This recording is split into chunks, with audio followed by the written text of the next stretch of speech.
What's up guys, Hamsterwheel here with a new video, and not too long ago I made a video about what I didn't like in World of Warcraft. And in that video I said this: there's actually so much wrong with the gear in WoW Vanilla that I decided to make a separate video about that altogether, so stay tuned for that. That's right, so in this video we'll be going over the weird items of Vanilla WoW, so let's dive right into it. Let's start off with the random epics that could drop from pretty much anywhere. Now, back in those days when you were level 40 and you were killing some mobs for a quest or whatever, and you saw a purple item, you almost shat your pants because you know what that color meant. The color represented extremely rare and valuable items. Items that were very powerful, and everyone who would inspect you and saw purple items knew that you meant business. It's only after you take off the purple tinted glasses that you see that some items were complete bullshit. Take for instance the Ice Mail Jerkin, a mail chest piece with 5 agility, 15 stamina, 24 spirit and 10 frost resistance. Now, here's the thing. Why the hell does this item have so much spirit? What hunter or enhancement shaman needs that much spirit? I'll tell ya, no one. They could have given it 31 agility and 15 stamina, but no, they slapped a bunch of spirit on it. It's not only that item, here we have the Helm of Narf, and again, 13 agility, 32 stamina and 18 spirit. It's better than a chest piece, but again, what's all the spirit for? Spirit increases your mana and health regeneration, but that only counts when you're not casting in terms of mana, and when you're not in combat altogether in terms of health. What hunter is going to want that spirit over something more useful like crit, hit, more attack power, or whatever? Alright, let's move on to the dungeon loot, and I'm gonna start off with one of the most sought after items from dungeons in WoW Vanilla. I'm talking of course about the Headmaster's Charge. Does anyone still remember World of Warcraft, where Mute was basically talking about how badly he wanted the staff and how he ran Skullomance over 200 times? Yeah, people went mad over this staff, and it only had a 1 in 500 chance of dropping from Dark Master Gandling, the last boss in Skullomance. Now, let's look past the hype and really look at the stats of the staff. It's terrible. I'm sorry, I might piss a few people off here cause nostalgia, but it's really terrible. It has none of the key stats for any caster such as spell damage, healing, spell hit, or spell crit. Instead, it gives you 20 spirit, which is useless for warlocks, and it gives your party an additional 20 intellect. Now granted, it did stack with other effects such as arcane intellect, so it was a nice little buff, but in order to keep it, you needed to have the staff equipped, or else it was gone. And to be honest, I'm not gonna gimp myself for 300 extra mana. Now, let me put two alternatives right next to the staff for both a healer and a DPS.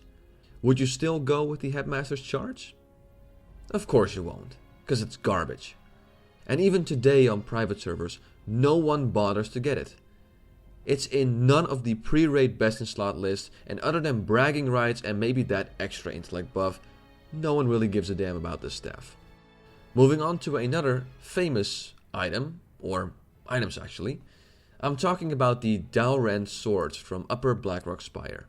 Yeah, these swords were the coolest looking swords for a long time, and I swear every melee wanted to get both of these swords back in those days.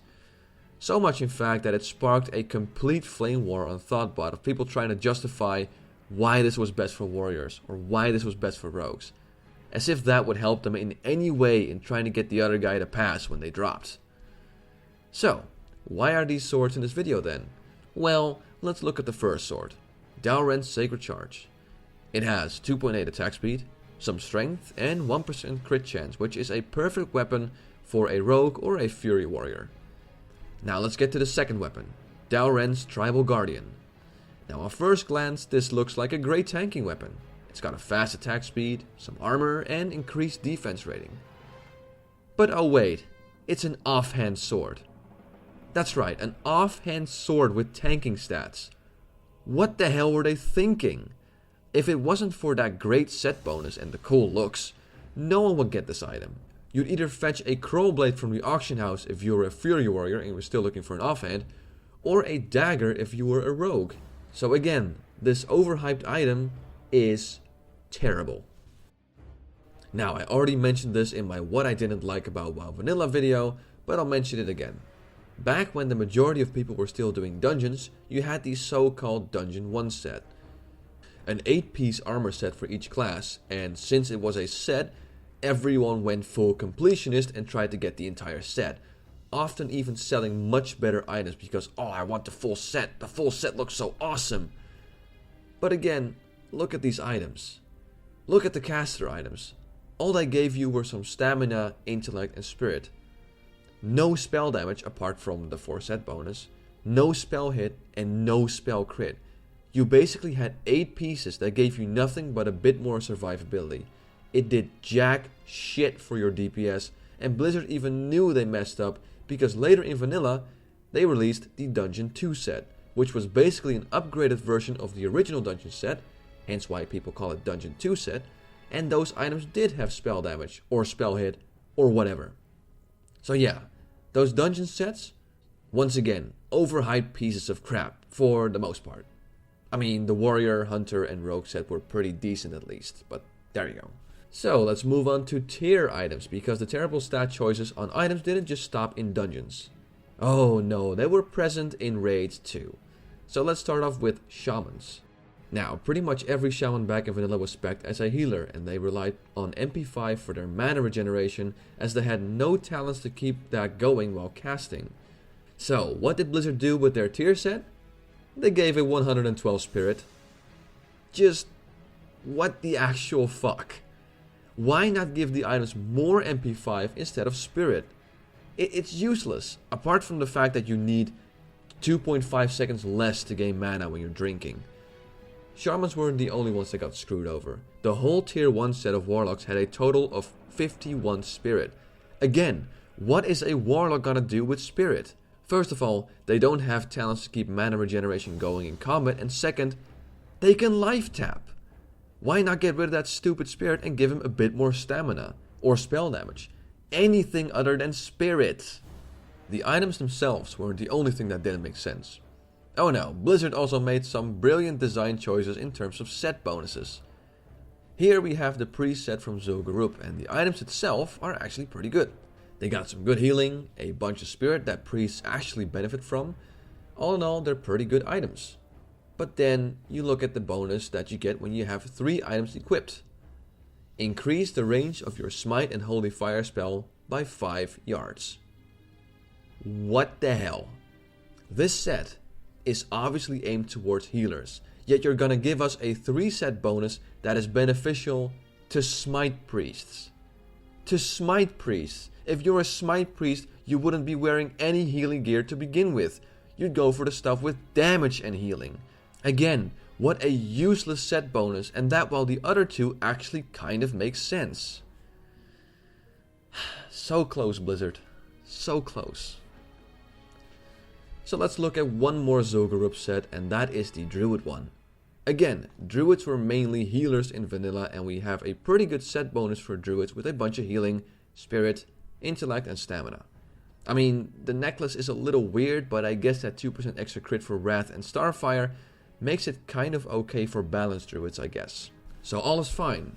But then we arrive at the 5 set bonus for the set, which increases the critical hit chance of your Starfire spell by 3%.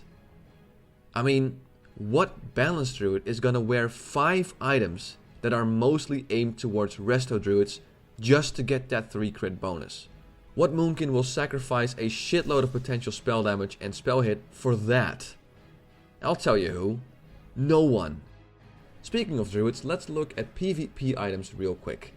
Now, when Burning Crusade came out, Blizzard decided to make separate PvP sets for each class that had specs which needed completely different stats. Think of Feral Druids versus Resto Druids, or Enhancement Shamans versus Elemental Shamans. Each of those specs required vastly different stats, so it made sense that there were PvP items available for each of those specs. But take a guess how they did it in Vanilla. They just crammed all the stats into one armor set. Yeah, instead of having purpose-built armor sets, you had PvP sets that just had a little bit of everything.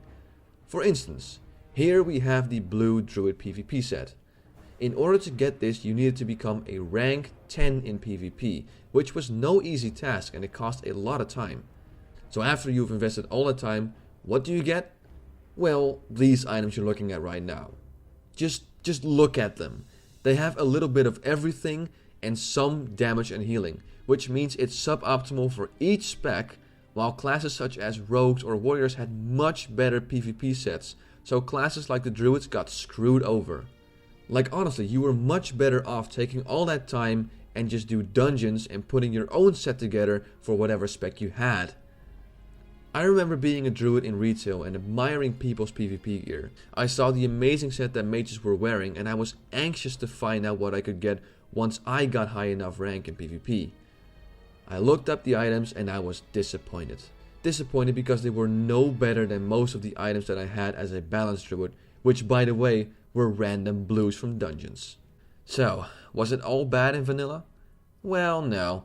Later in the game, Blizzard started getting their shit together with the early mentioned Dungeon 2 set and adding extra bosses into dungeons that actually dropped some really good items such as Lord Velthalic's Staff of Command, the Tarnished Elven Ring, the Scepter of Interminable Focus, and so on.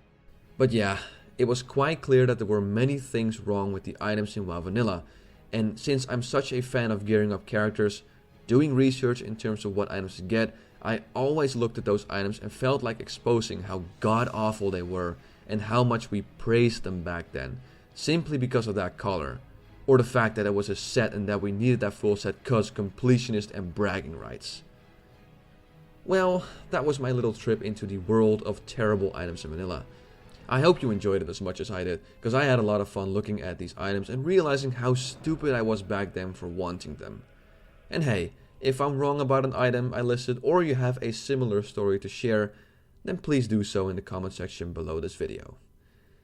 As always, I want to thank you for watching this video. I'm Hamsterwheel, and have a good one.